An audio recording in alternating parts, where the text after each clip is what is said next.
Okay people, good morning, good evening, good afternoon, जब भी जिसका बैच चल रहा है। होप सो आप लोग बहुत अच्छे होंगे, मैं भी बहुत अच्छे हूँ। लास्ट क्लास हम ब्लैक स्कूल मॉडल का कंसेप्ट ऑलरेडी खत्म कर चुके हैं। आज के क्लास में हम ब्लैक स्कूल मॉडल का प्रॉब्लम करेंगे, तो ठीक है। तो प्रैक्टिकल क्वेश्चन सॉल्व करेंगे तो हमें और हम लोग और क्लियर हो जाएंगे कि ब्लैक स्कूल मॉडल कैसे अप्लाई होगा। तो ठीक है, चलो जो दिखाई दे रहा है एग्जाम्पल, इस एग्जाम्पल को फटाफट कॉपी करो। तो ठीक है, लिखो एग्जाम्पल। मैं आपको टाइम दे रहा हूँ लिखने के लिए, क्योंकि स्क्रीनशॉट तो आप नहीं ले पाओगे, अगर वीडियो को पॉज करोगे तो फिर भी नहीं लिख पाओगे। तो इसीलिए आप एक काम करो, ब्लॉक को जो एग्जांपल मैं आपको टाइम दे रहा हूँ फटाफट क्विकली लिखो। लिखो एक्सरसाइज प्राइस 400 हो गया। Yes sir. CMP 415, option period 3 month, risk free 5%, standard deviation 22%। Calculate value of a call and value of a put. Calculate value of a call and value of put. तो बोलो exercise price कितना 400, CMP कितना 415, option period कितना 3 month, risk free rate कितना, मतलब rate of interest कितना, मतलब are कितना 5%, स्टैंडर्ड डेविएशन कितना 22%। तो आपको कॉल का वैल्यू भी कैलकुलेशन करना है, पुट का वैल्यू भी कैलकुलेशन करना है। तो ठीक है,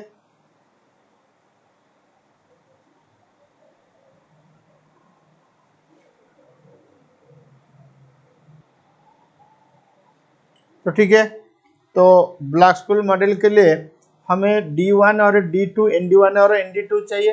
तो सबसे पहले हम D1 एंड D2 कैलकुलेशन करेंगे, फिर उसके बाद ND1 ND2 कैलकुलेशन करेंगे, फिर उसके बाद ब्लैक स्कूल मॉडल के हिसाब से value of call value of put निकालेंगे। तो ठीक है, चलो D1 का फॉर्मूला क्या है बोलो। D1 का फॉर्मूला था ln CMP by EP plus R plus 0.5 standard deviation square into T divide by standard deviation root T. चलो D1 कैलकुलेशन करो। पहले D1 का फॉर्मूला लिखो कि D1 is equal to ln CMP by EP plus R plus 0.5 standard deviation square into T divide by standard deviation root T. तो चलो value put करो। ln CMP 415 divide by EP 400 plus R का मतलब 0.05 हो जाएगा, क्योंकि 5% का मतलब 0.05 हो जाएगा, plus 0.5 into standard deviation square, standard deviation मतलब 0.22 का square whole into 0.25 divide by standard deviation root T का मतलब 0.22 रूट 0.25। ठीक है, तो सबसे पहले हमें ln CMP by EP calculation करना होगा, फिर उसके बाद हम कैलकुलेशन कर पाएंगे वैल्यू ऑफ D1। तो चलो ln CMP बाई EP का मतलब ln 415 बाई 400, इसका मतलब ln आपको देखना है 1.037 का, ln किसका देखना है आपको 0375 का। तो ठीक है, 0375 का ln देखना है, लेकिन नेचुरल लॉगरिथम टेबल में ln 1.0375 तो नहीं मिलेगा, ln 1.03 मिलेगा, फिर ln 1.04 मिलेगा। तो इसीलिए ln 1.03 आपका तो टेबल देखना पड़ेगा, ln 1.04 भी टेबल देखना पड़ेगा। तो चलिए टेबल के पास, ये देखो ये रहा आपका नेचुरल लॉगरिथम टेबल। तो ठीक है, नेचुरल लॉगरिथम टेबल में 1.03 देखना है, फिर 1.04 देखना है। तो देखो 1.03 कितना आ रहा है बोलो, 1.03 कितना आ रहा है, 1.03 आ रहा है 0.0296, फिर 1.04 आ रहा है 0.0392। इसका मतलब 1.03 1.04 का वैल्यू हमें मिल गया। तो चलो 1.03 है, देखो 1.03 आपका 0.0296, 1.04 का ln हो गया 0.0392। तो लेकिन हमें चाहिए ln 1.0375, तो हमें इंटरपोलेशन करना पड़ेगा। तो चलो इंटरपोलेशन में ऐसा होता था 1.03 का वैल्यू 0.0296, 1.04 का वैल्यू 0.0392, लेकिन हमें चाहिए 1.0375। तो ठीक है, चलो ऊपर में चेंज कितना हुआ 0.01, 0.01 चेंज हुआ। तो ऊपर में 0.01 चेंज हो रहा है, तो नीचे में कितना चेंज हो रहा है देखो, इस दोनों का डिफरेंस, तो इस दोनों का डिफरेंस 0.0096। तो चलो हमें चेंज करना है, कितना चेंज कर, oh my God I am so sorry, मुझे इसको यहाँ नहीं लिखना है, मुझे इसको यहाँ लिखना है 1.0375। तो 1.0375 का मतलब 0.0075 चेंज होगा। कितना चेंज होगा 0.0075, मतलब 1.03 से लेकर 1.0375 का डिफरेंस होगा 0.0075। अगर ऊपर में 0.0075 चेंज होगा तो नीचे में क्या चेंज होगा। तो चलो change in x change in ln, तो चलो x में चेंज हुआ 0.01, ln में कितना चेंज हुआ 0.0096। अगर x में 1 चेंज होगा तो 0.0096 डिवाइड बाई 0.01, अगर x में चेंज होगा तो 0.0075, तो 0.0075 चेंज होगा तो इधर चेंज होगा 0.0096 डिवाइड बाई 0.01 इंटू 0.0075। बोलो कितना चेंज आ रहा है। आप बोलेंगे सर 0.0096 डिवाइड बाई 0.01 इंटू 0.0075, ये वैल्यू आ रहा है 0.0072। ये 0.0072 चेंज होगा कहाँ से ना, बेस, मेरा बेस वैल्यू 0.0296। देखो ये जो वैल्यू है इंक्रीजिंग हो रहा है, इसीलिए जो चेंज आया वो ऐड हो जाएगा। तो अब बोलो ln 1.0375 का वैल्यू हो जाएगा कितना 0.0296 प्लस हो जाएगा 0.0072, तो आपका वैल्यू आएगा 0.0368। इसका मतलब ln 1.0375 का वैल्यू हो जाएगा 0.0378। चलो अब D1 कैलकुलेशन करो। बोलो ln CMP बाई EP में आप कितना लोगे 0.0368 प्लस, चलो ये जो पोर्शन इसको कैलकुलेशन करो। आप बोलेंगे सर कैसे कैलकुलेशन करेंगे, पहले 0.22 का स्क्वायर करेंगे तो ठीक है, फिर उसके बाद उसके साथ 0.5 मल्टीप्लाई करेंगे, ठीक है, फिर उसके बाद उसके साथ प्लस करेंगे 0.05, जो रिजल्ट होगा उसमें 0.25 मल्टीप्लाई करेंगे, 0.25। ये ऊपर में आ रहा है 0.01855, तो 0.01855 डिवाइड बाई नीचे क्या आ रहा है चेक करो, 0.25 का रूट ओवर लेंगे, फिर इंटू करेंगे 0.22, तो नीचे में आ रहा है 0.11। चलो D1 कितना आ रहा है चेक करो। अब बोलेंगे सर D1 का वैल्यू आएगा 0.03680 प्लस 0.01855 डिवाइड बाई 0.11, तो आपका जो वैल्यू आ रहा है 0.50318, तो 0.50318 आ रहा है आपका वैल्यू, तो 0.50318 आपका वैल्यू आ रहा है। तो D1 हो गया। अब बोलो D2 is equal to D1 minus standard deviation √t, तो D1 is equal to sorry D2 हो जाएगा 0.50318 माइनस 0.11 माइनस 0.11। आप बोलेंगे सर क्यों, क्योंकि स्टैंडर्ड डेविएशन √t का वैल्यू आएगा 0.11। बोलो D2 कितना आएगा, D2 आएगा 0.39318, 0.50318 माइनस 0.11, तो D2 आएगा 0.39318। तो ठीक है, D1 और D2 दोनों का वैल्यू हो गया। अब हम लोग कैलकुलेशन करेंगे ND1 ND2। नेक्स्ट लिखो कैलकुलेशन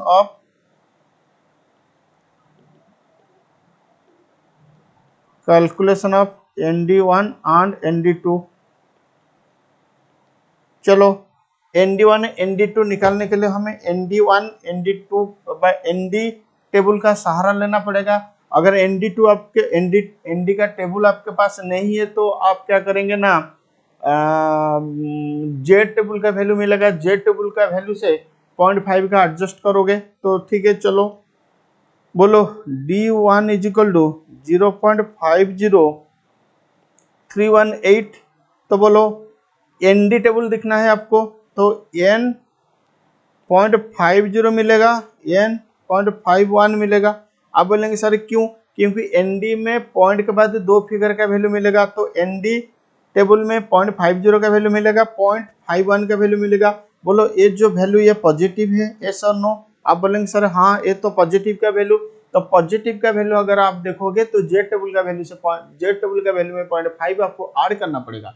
तो ठीक है, चलो जेड टेबल का वैल्यू हम देखेंगे, फिर उसमें 0.5 ऐड करेंगे, जो आएगा वो हो जाएगा हमारा ND का वैल्यू। तो हमें देखना पड़ेगा जेड टेबल, तो हमें देखना पड़ेगा क्या, जेड टेबल। चलो जेड टेबल कहाँ गया, ये रहा मेरा जेड टेबल। तो ठीक है, कौन सा वैल्यू देखना है, D1 मतलब n 0.50 n 0.51, तो देखो 0.5 0.5 फिर 0.00, ठीक है। आप इधर देखो 0.5, आप इधर देखो 0.5, तो मुझे एडिट करना पड़ेगा लिखने के लिए, तो ठीक है चलो मैं एडिट कर रहा हूँ। कहाँ गया, कहाँ मैंने लिख रहा था, हाँ यहीं पे।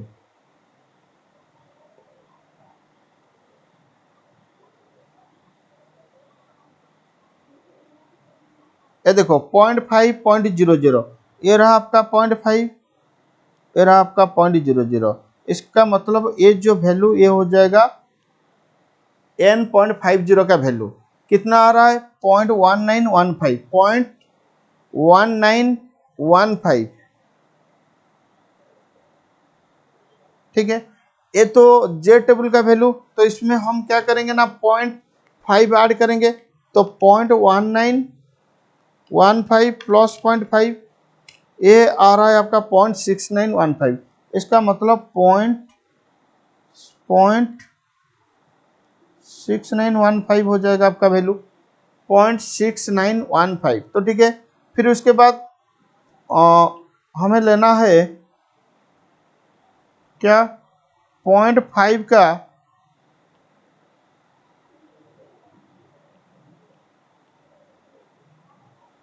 0.5 का 0.01, ये जो वैल्यू, ये इस वैल्यू में हमें 0.5 ऐड करना है, तो 0.5 अगर ऐड करेंगे इसमें 0.1950 प्लस 0.5, ये हो जाएगा 0.695, तो ये हो जाएगा 0.695, तो 0.6915, 0.6915, ये देखो मैं इधर लिख रहा हूँ 0.6915, ये रहा n 0.50 का वैल्यू 0.6915, ठीक है।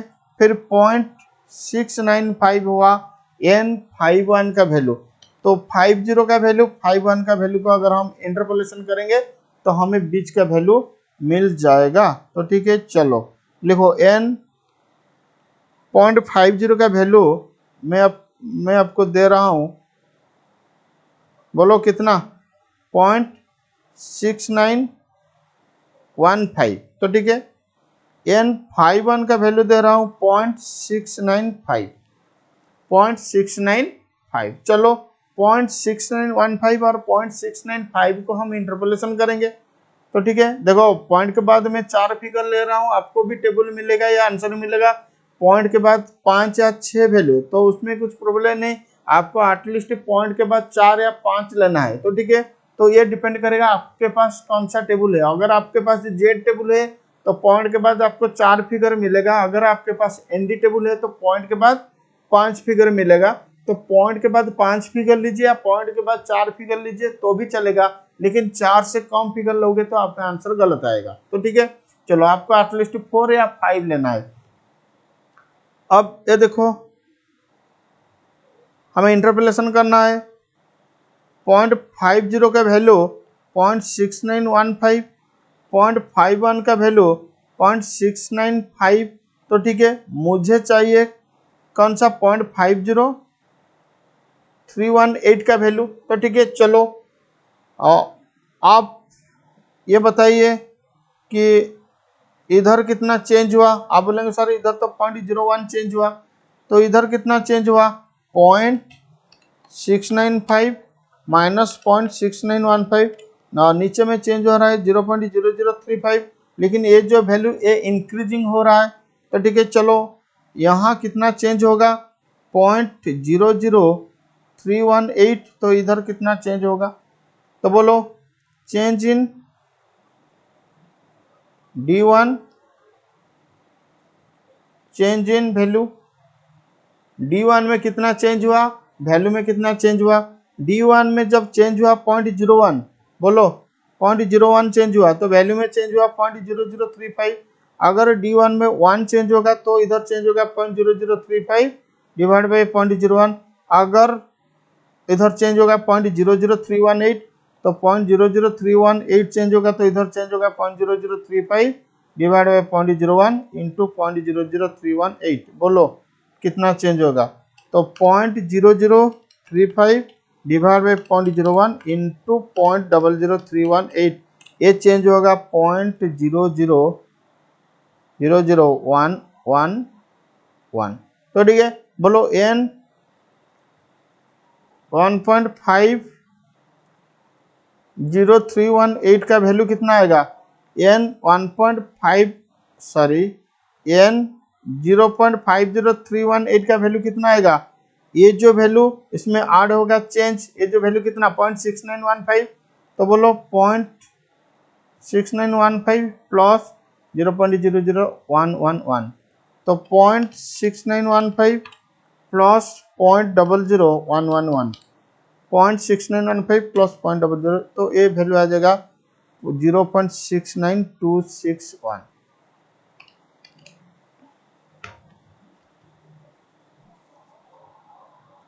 69261। तो ठीक है, तो उस हिसाब से मुझे D2 व ND2 का वैल्यू भी देना है। बोलो D2 कितना?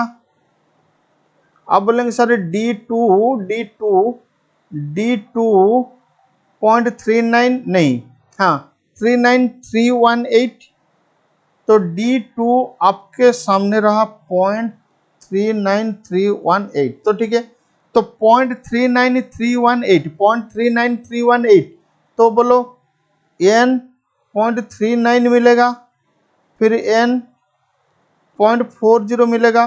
तो मैं आपको वैल्यू दे रहा हूं, आप इंटरपोलेशन करोगे। बेटा अब जो मैं वैल्यू दूंगा, मैं ये जो वैल्यू जेड टेबल का नहीं दूंगा, मैं ये जो वैल्यू एनडी टेबल का मतलब पॉइंट के बाद 4-5 फिगर दे दूंगा। तो ठीक है, पॉइंट के बाद 5 फिगर हो या पॉइंट के बाद 4 फिगर हो, उसमें कोई बात नहीं। तो ठीक है, एलो n 0.39 का वैल्यू हुआ 0.651732, n 0.4 का वैल्यू हुआ 0.655422, मतलब पॉइंट के बाद मैंने 6 फिगर दे दिया। तो ठीक है, ये दोनों वैल्यू को आप इंटरपोलेशन करना है, फिर आपको मिल जाएगा n 0.39318 का वैल्यू मिल जाएगा 0.65291। ये वैल्यू मैं इंटरपोलेशन करके ऑलरेडी रखा हूं, इसीलिए आपको दे दिया। तो ठीक है, आप खुद इसको अभी तो इस वैल्यू को लेकर आगे चलो, लेकिन बाद में आप खुद इंटरपोलेशन करके देखो कि इतना आ रहा है या नहीं। अगर इतना नहीं आ रहा है तो आपका कॉन्सेप्ट में कहीं ना कहीं प्रॉब्लम हुआ है, तो आपको फिर से ठीक से रिवाइज करना पड़ेगा। तो ठीक है, चलो ये मिल गया ND1 एंड ND2 का वैल्यू मुझे मिल गया। तो अब मैं कैलकुलेशन कर पाऊंगा वैल्यू ऑफ कॉल। तो लिखो वैल्यू ऑफ कॉल, क्योंकि बेटा ND1 ND2 का वैल्यू मैं ऑलरेडी टेबल पिछले क्लास में एकदम अच्छे से समझाया था, तो इसीलिए मैं स्किप कर रहा हूँ कि ये सारे इंटरपोलेशन बार बार मैं करूंगा तो मेरा टाइम बहुत टाइम मुझे लगेगा खत्म करने के लिए कोर्स, लेकिन आपको तो कोर्स जल्दी खत्म करना है। तो ठीक है, चलो अब लिखो calculation of value of call. अब लिखो calculation of value of call. बोलो value of call is equal to, क्या था formula? CMP into ND1 minus EP into e to the power minus RT into ND2। Yes or no? Yes sir. चलो CMP कितना 415, अच्छा ND1 कितना? आप बोलेंगे sir 0.6925 या 26। ND1 का वैल्यू कितना आया था? देखो ना, ND1 का वैल्यू आया था 0.69261। तो ठीक है 0.69261। चलो माइनस EP कितना 400 into 2.71828 to the power point minus 0.05 into 0.25 into ND2 का वैल्यू कितना 0.65291, तो इंटू 0.65291। तो इसको वर्कआउट करो, ये आपको मिल जाएगा 29.50। तो 29.50 हो जाएगा आपका वैल्यू ऑफ कॉल, 29.50 हो जाएगा आपका वैल्यू ऑफ कॉल। तो ठीक है, नेक्स्ट लिखो value of calculation of value of put. अब लिखो calculation of value of put. तो ठीक है, चलो बोलो value of put is equal to, value of put is equal to क्या था फॉर्मूला? बोलो value of put is equal to क्या था formula? EP into E to the power minus R T into 1 minus N D two, EP into E to the power minus R T into 1 minus N D two, ठीक है, minus C M P into 1 minus N D one. चलो EP कितना 400 into 2.71828 to the power minus 0.05 into 0.25। तो ये हो गया EP into E to the power minus R T, ये हो गया आपका EP into E to the power minus R T. तो ठीक है, इंटू 1 माइनस बोलो एन डी वन कितना, 1 माइनस एन डी वन कितना, 1 माइनस एन डी वन 0.69261। तो 1 माइनस 0.69261 माइनस सीएमपी कितना,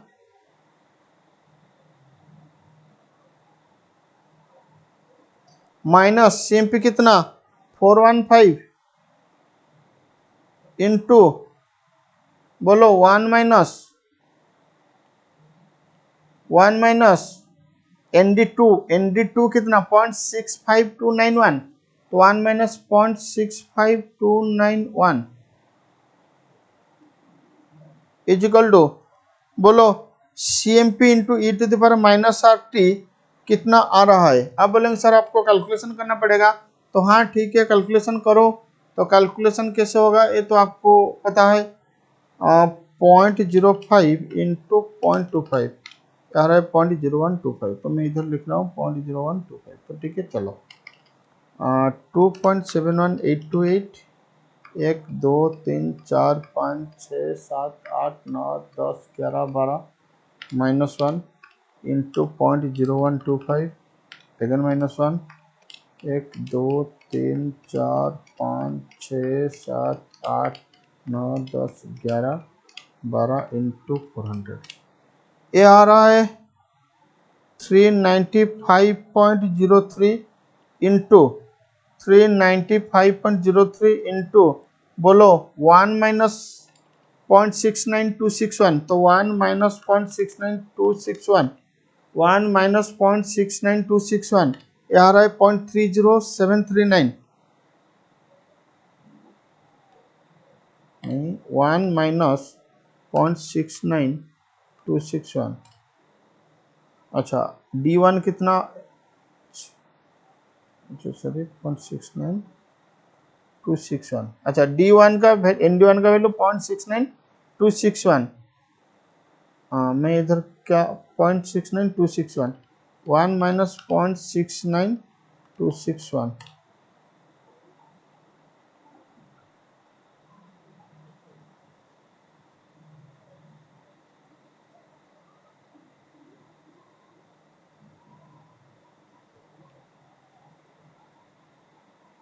ये होगा 0.30739। चलो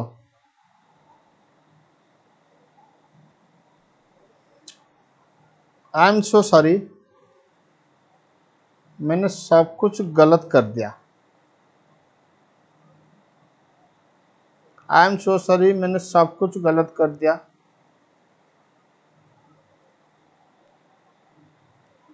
1 माइनस ND2 का वैल्यू कितना 0.65291।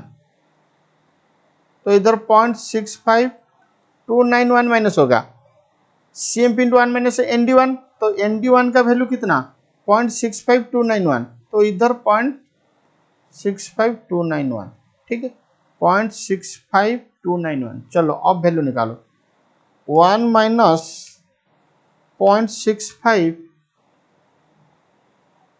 ओ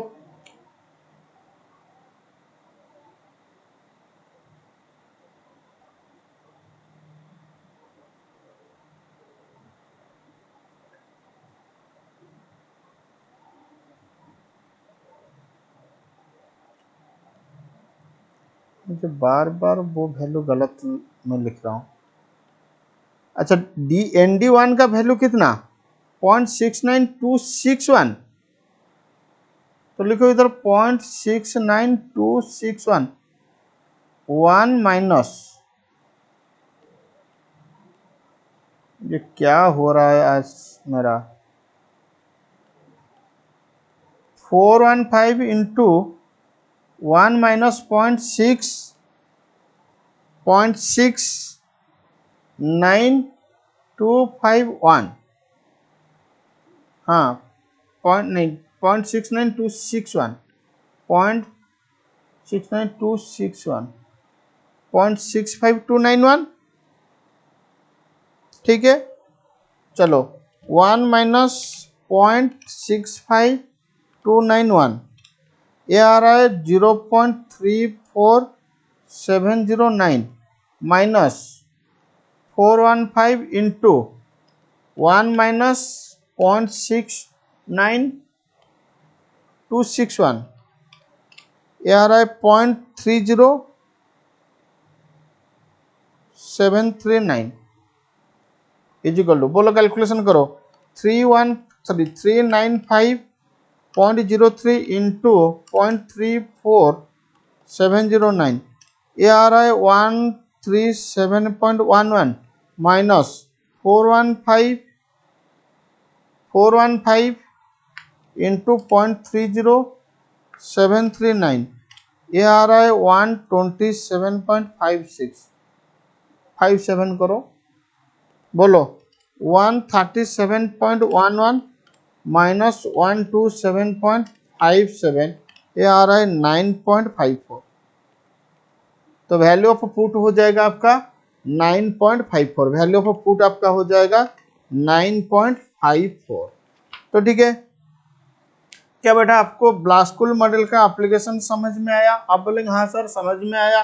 ब्लास्कुल मॉडल में value of call value of put दोनों हमें कैलकुलेशन कर लिया। तो ठीक है, चलो अब लिखो नेक्स्ट कंसेप्ट, पुट कॉल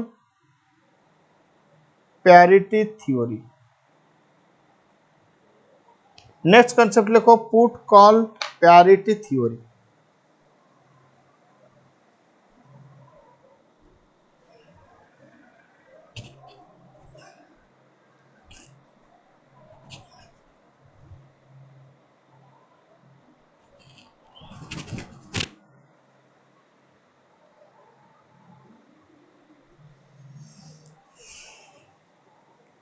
ठीक है, चलो देखो बेटा ये पुट कॉल पैरिटी थ्योरी क्या होता है, सुनिए। पुट कॉल पैरिटी थ्योरी एक इक्वेशन होता है, तो जो इक्वेशन व जिस कंसेप्ट के हिसाब से कॉल और पुट को बैलेंसिंग किया जाता है, तो इसका मतलब पुट कॉल पैरिटी थ्योरी एक थ्योरम होता है। वो ये थ्योरी कहता है कि अगर सब कुछ ठीक ठाक है तो पुट कॉल पैरिटी थ्योरी का लेफ्ट हैंड साइड और राइट हैंड साइड दोनों बराबर रहेगा। मतलब अगर मार्केट में कोई भी इम्बैलेंस नहीं है, मार्केट में अगर कुछ भी इम्बैलेंस नहीं है, तो पुट कॉल पैरिटी थ्योरी का left side, put call parity theory का राइट साइड वो बराबर रहेगा। जैसे कि आपको इलेक्ट्रिसिटी ऑफ डिमांड, मतलब इकोनॉमिक्स में आपके पास एक कॉन्सेप्ट थ्योरम था इलेक्ट्रिसिटी ऑफ डिमांड, उसमें वो इलेक्ट्रिसिटी ऑफ डिमांड एक इक्वेशन होता था, वो इक्वेशन के हिसाब से left hand side RH side हमेशा बराबर होता था। अगर लेफ्ट हैंड साइड और RH राइट हैंड साइड हमेशा बराबर होगा, इसका मतलब हमें यही समझना चाहिए कि मार्केट का बैलेंसिंग या डिमांड सप्लाई बराबर है। अगर वो इम्बैलेंस हो जाता है तो वो left side and right hand side बराबर नहीं होगा। तो उसके हिसाब से पुट कॉल पैरिटी थ्योरी एक थ्योरी है। मतलब ये पैरिटी थ्योरी कहता है कि अगर मार्केट का कंडीशन नॉर्मल है, मतलब सब कुछ बराबर है, तो पुट कॉल पैरिटी थ्योरी का left hand side, put call parity theory का राइट हैंड साइड वो दोनों बराबर आएगा। तो ठीक है, लिखो आज पर PCPT, आज पर PCPT मतलब put call parity theory, we have value of call plus present value of EP ये हुआ आपका लेफ्ट साइड ऑफ पीसीपीटी, ये रहा आपका left side of PCPT is equal to value of put plus CMP. मतलब अगर सब कुछ ठीक ठाक है तो मार्केट का कंडीशन नॉर्मल है, तो पीसीपीटी कहता है कि मेरा एलएचएस मेरा आरएच के साथ बराबर रहेगा। इसका मतलब मार्केट बैलेंसिंग है, मतलब कॉल और पुट बैलेंसिंग होके जा रहा है। तो ठीक है, आप बोलेंगे सर ये पीसीपीटी पढ़ के हम क्या फायदा मिलेगा। देखो बेटा, मान लो कि तुम्हारे पास वैल्यू ऑफ कॉल है, मान लो कि तुम्हारे पास वैल्यू ऑफ कॉल है, फिर भी तुम्हारे पास प्रेजेंट वैल्यू ऑफ ईपी है, फिर भी तुम्हारे पास सीएमपी है, तुम्हें वैल्यू ऑफ पुट चाहिए, तो ऑटोमेटिकली इसको बराबर रख के वैल्यू ऑफ पुट निकाल पाओगे। तो बोलो value of put is equal to,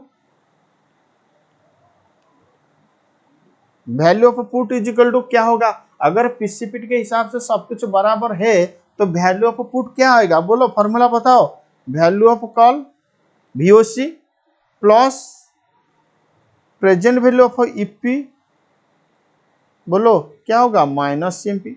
अच्छा, आप बोलेंगे सर वैल्यू ऑफ कॉल क्या होगा, वैल्यू ऑफ कॉल क्या होगा, चलो वीओपी मतलब value of put plus CMP, हाँ, माइनस पीवी ऑफ ईपी। बेटा पीवी ऑफ ईपी का मतलब EP into E to the power minus R T, PV of EP का मतलब EP into E to the power minus R T. तो ठीक है, देखो ये जो क्वेश्चन मैंने सॉल्व किया, ये जो क्वेश्चन मैंने सॉल्व किया, इसमें पहले वैल्यू ऑफ कॉल निकाला ब्लैक स्कूल मॉडल के हिसाब से, फिर मैंने वैल्यू ऑफ पुट निकाल लिया ब्लैक स्कूल मॉडल के हिसाब से, यहीं पे मैंने वैल्यू ऑफ पुल भी निकाल सकता हूँ पीसीपीटी के हिसाब से। आप बोलेंगे सर क्या ब्लैक स्कूल मॉडल का वैल्यू ऑफ पुट पीसीपीटी के हिसाब से वैल्यू ऑफ पुट इक्वल समान आएगा, बेटा बिल्कुल समान आएगा, क्योंकि पीसीपीटी मतलब पीसीपीटी कहता है कि मेरा एलएचएस अगर मेरा आरएचएस समान है तो सब कुछ ठीक ठाक आएगा। तो ठीक है, चलो ये रहा हमारा पीसीपीटी मतलब put call parity theory.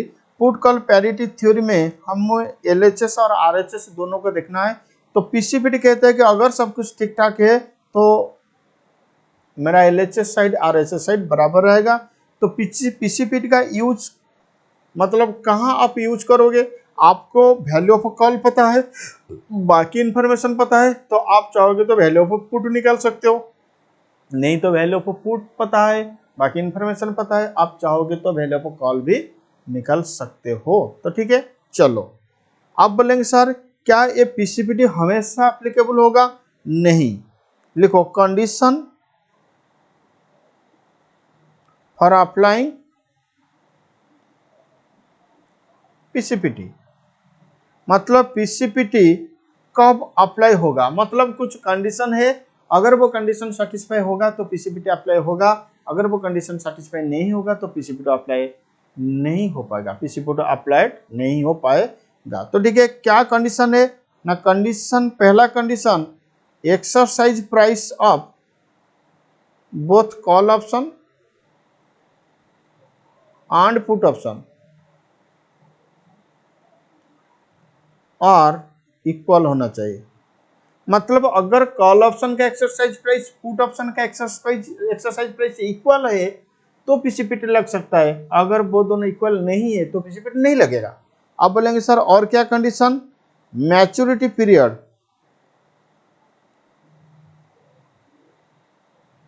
For call and put are same, अगर ये दोनों कंडीशन सेटिस्फाई होगा तो पीसीपीटी लगेगा, अगर ये दोनों कंडीशन सेटिस्फाई नहीं हो रहा है तो मत डोंट अप्लाई पीसीपीटी। तो ठीक है, इसका मतलब पीसीपीटी अप्लाई हो पाएगा या नहीं हो पाएगा पहले आपको देखना पड़ेगा, मतलब कंडीशन सेटिस्फाई हो रहा है या नहीं हो रहा है पहले आपको देखना पड़ेगा। अगर कंडीशन सेटिस्फाई हो रहा है तो आप वैल्यू ऑफ कॉल या वैल्यू ऑफ पुट आप पीसीपीटी के हिसाब से निकाल सकते हो। तो ठीक है, चलो आप बोलेंगे सर लिखो इन प्रीवियस एग्जांपल, बोलो वैल्यू ऑफ कॉल आप किसी एक को कैलकुलेशन तो करना पड़ेगा ब्लैक स्कूल मॉडल के हिसाब से, क्योंकि या तो वैल्यू ऑफ कॉल कैलकुलेशन करो, नहीं तो वैल्यू ऑफ पुट कैलकुलेशन करो, क्योंकि वैल्यू ऑफ कॉल अगर पता चलेगा तो फिर बाद में जाके पीसीपीटी लगा के वैल्यू ऑफ पुट निकाल पाओगे।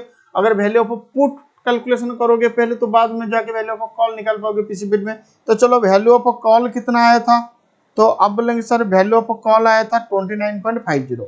तो ठीक है, वैल्यू ऑफ कॉल में ले रहा हूँ 29.50। ये आज पर पीसीपीटी है, आज पर बाइनोमियल ब्लैक स्कूल मॉडल, तो ये आज पर ब्लैक स्कूल मॉडल।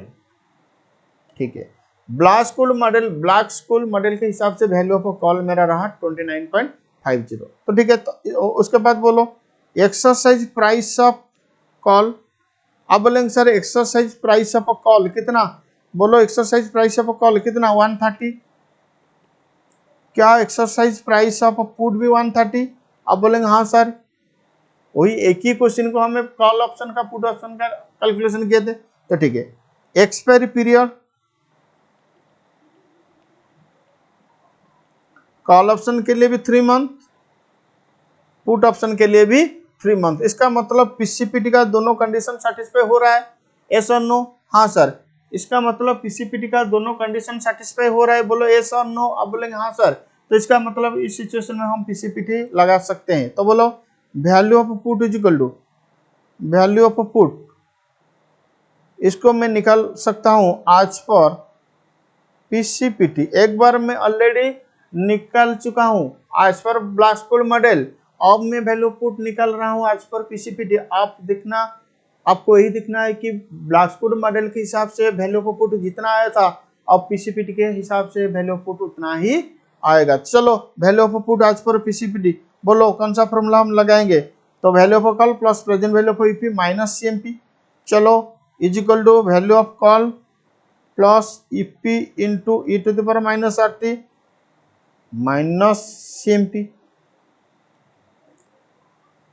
सीएमपी। चलो बोलो वैल्यू ऑफ कॉल कितना 29.50 plus present value of EP, present value of EP EP कितना,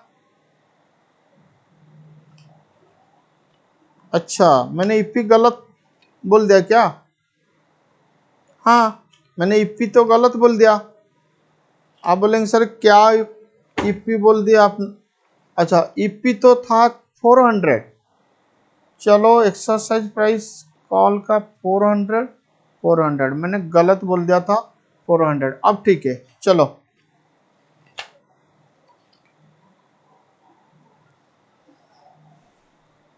प्लस क्या होगा 400 इंटू 2.2 ई का वैल्यू कितना? आप बोलेंगे सर क्या आपको ई का वैल्यू याद नहीं है?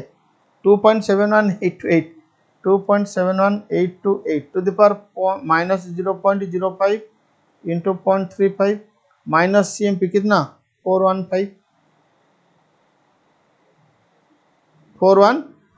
चलो इजिकल टू 29.50 प्लस ये कितना आ रहा है चेक करो, ये आ रहा है आपका 395 पॉइंट, इधर ही ले आता 03 395.03 माइनस सीएमपी कितना 415। ये देखो कितना आ रहा है 29.50 प्लस 395.29.50 प्लस 395.03 माइनस 415, ये आ रहा है 9.5। क्या बेटा समझ में आया? अगर पीसीपीटी का कंडीशन आप सेटिस्फाई है तो आप वैल्यू ऑफ पुट पीसीपीटी के हिसाब से निकाल सकते हो। अगर पीसीपीटी का कंडीशन इधर मैंने बोल दिया कि सपोज इधर मैंने बोल दिया कि कॉल के लिए 400, मतलब एक्सरसाइज प्राइस कॉल का 400 लेकिन पुट का 450, तो उस केस में आपको क्या करना होगा, ना कॉल का भी निकालना होगा ब्लैक स्कूल मॉडल के हिसाब से, पुट का भी निकालना होगा ब्लैक स्कूल मॉडल के हिसाब से। उस केस में पीसीपीटी अप्लाइड नहीं हो पाएगा, क्योंकि value exercise price of a call and exercise price of a put are not equal. तो ठीक है, चलो अगर exercise price of a call and exercise price of a put equal होता है, फिर दोनों का मैच्योरिटी मतलब एक्सपायरी पीरियड इक्वल होता है, तो एक का वैल्यू आप ब्लास्कुल मॉडल हुआ या बाइनोमियल मॉडल हुआ या रिस्क न्यूट्रल मॉडल हुआ, किसी भी मॉडल के हिसाब से कैलकुलेशन कर लो, लेकिन दूसरे का वैल्यू उस पीसीपीटी के हिसाब से आपको भी कैलकुलेशन कर सकते हो। ठीक है, चलो अब बोलेंगे सर ये पीसीपीटी क्यों यूज हो रहा है या कब यूज हो रहा है व किस किस सिचुएशन में यूज हो रहा है। बटा मैंने पीसीपीटी का कंडीशन आपको बोल दिया, यस और नो, हाँ पीसीपीटी का कंडीशन बोल दिया। फिर अब मैं बोल रहा हूं कि पीसीपीटी का यूजेस, तो लिखो यूजेस ऑफ पीसीपीटी, मतलब पीसीपीटी क्यों यूज होगा। आपको एक यूज ऑलरेडी मैं बोल चुका हूं कि पीसीपीटी वैल्यू ऑफ कॉल है तो वैल्यू ऑफ पुट निकालने के लिए यूज होगा, वैल्यू ऑफ पुट है तो वैल्यू ऑफ कॉल निकालने के लिए यूज होगा। इधर देखो, अगर वैल्यू ऑफ कॉल भी है, वैल्यू ऑफ पुट भी है, सीएमपी भी है, तो प्रेजेंट वैल्यू ऑफ ईपी भी तुम निकाल सकते हो। अगर वैल्यू ऑफ कॉल है, प्रेजेंट वैल्यू ऑफ ईपी है, वैल्यू ऑफ पुट है, तो सीएमपी भी निकाल सकते हो। इसका मतलब इस चारों से अगर कुछ भी मिसिंग है, इस चारों में से अगर कुछ भी मिसिंग है, तो मिसिंग फिगर को निकालने के लिए आपको पीसीपीटी को यूज करना पड़ेगा। इसका मतलब पीसीपीटी का यूज होगा, पहला यूज होगा to find out any missing figure, पहला यूज होगा to find out any missing figure. तो लिखो पीसीपीटी का यूज, पहला यूज होगा to find out any missing figure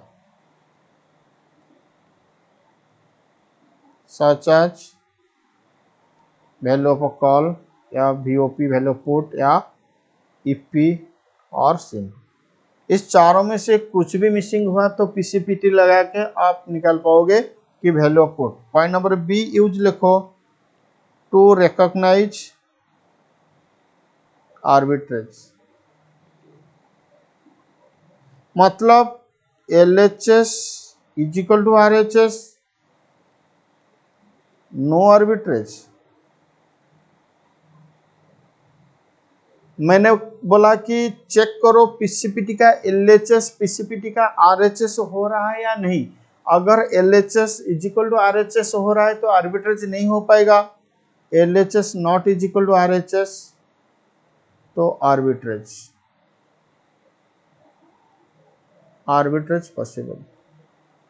जैसे कि मैंने आपको आर्बिट्रेज बताया था फ्यूचर में, तो आगे जाके फॉरेक्स ऑप्शन का आर्बिट्रेज भी हम पढ़ेंगे, तो ऑप्शन में आर्बिट्रेज हो पाएगा या नहीं हो पाएगा, इसको रिकॉग्नाइज करने के लिए हमें पीसीपीटी का इस्तेमाल करना पड़ेगा।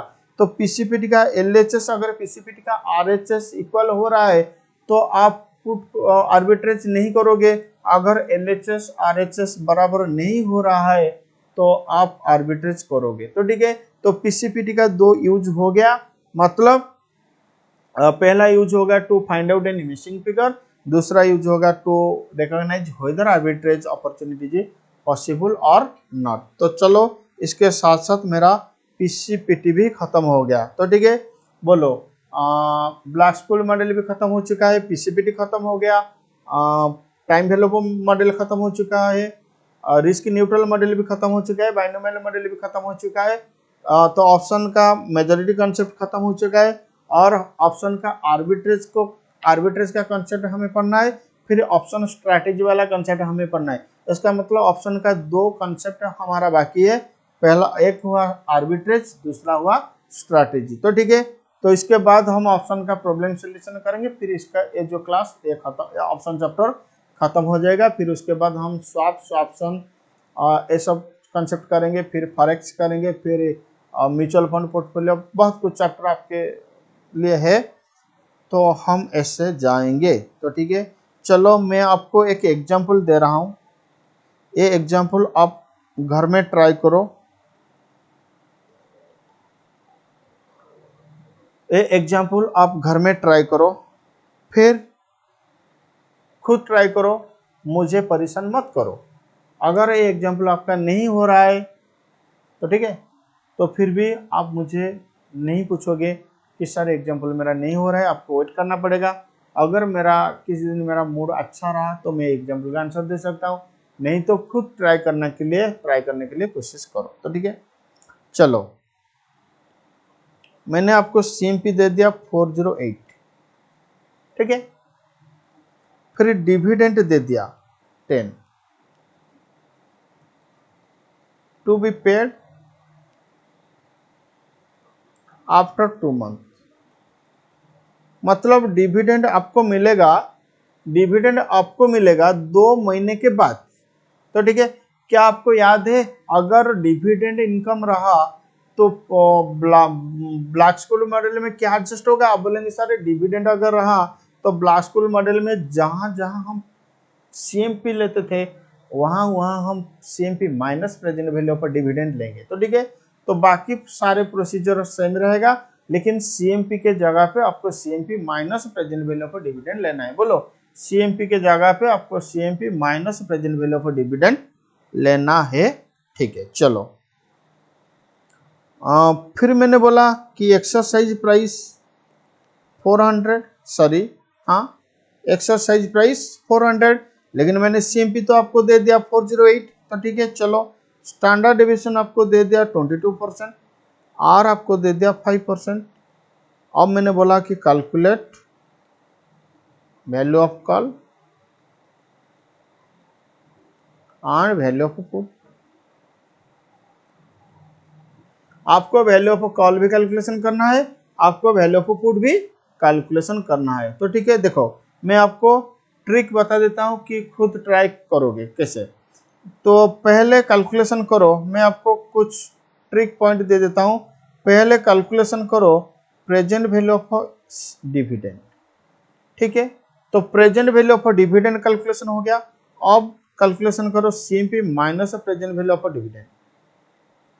तो ये जो रिजल्ट होगा इसको समझो कि ये सीएमपी, मतलब ब्लास्टकोड मॉडल में जहां जहां सीएमपी लिखा हुआ है वहां तुम्हें CMP minus present value of dividend लिखना है। तो ठीक है, फिर उसके बाद इंटरपोलेशन करना, मतलब D1 कैलकुलेशन करना, D2 कैलकुलेशन करना, ND1 कैलकुलेशन करना, ND2 कैलकुलेशन करना, सारे चीज कैलकुलेशन करना। आप बोलेंगे सर हमारे पास तो टेबल नहीं है। सबके सभी स्टूडेंट को मैट मिल चुका होगा।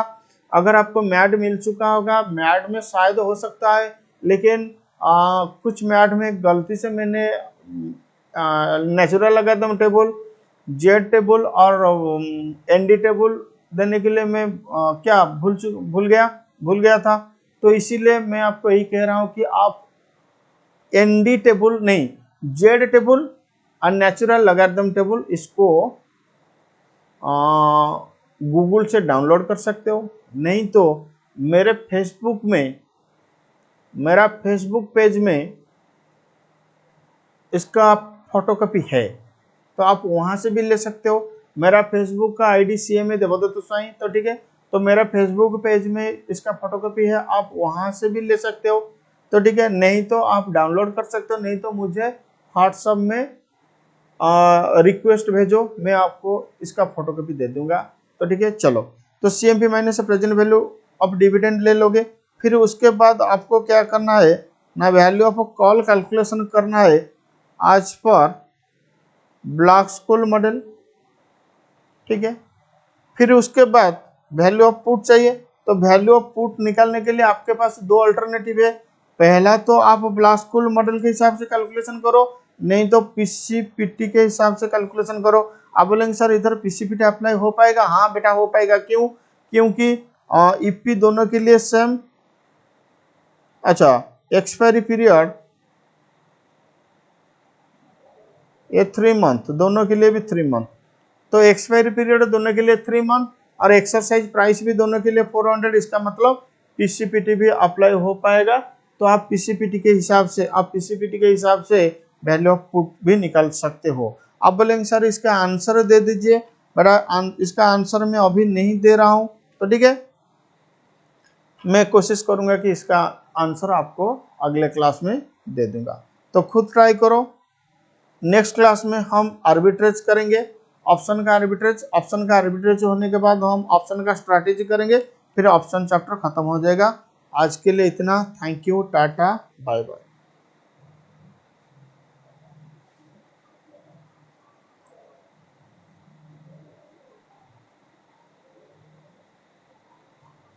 अच्छा, आप एक काम करो,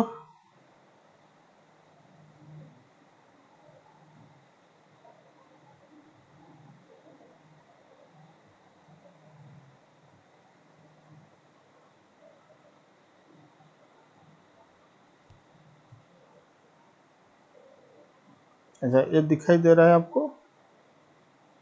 हाँ। अब बोलेंगे सर क्या ये, इसको तो हम कॉपी नहीं, सर स्क्रीन शॉट नहीं ले सकते हैं, इसका फोटोकॉपी भी नहीं बना सकते हैं, तो ठीक है। अच्छा, इसका फोटो कॉपी ले लो किसी भी उपाय में, मुझे क्या पता। ये हुआ आपका नेचुरल लॉगरिथम टेबल।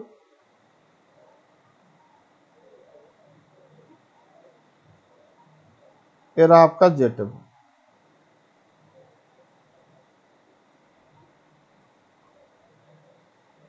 ये रहा आपका जे टेबल।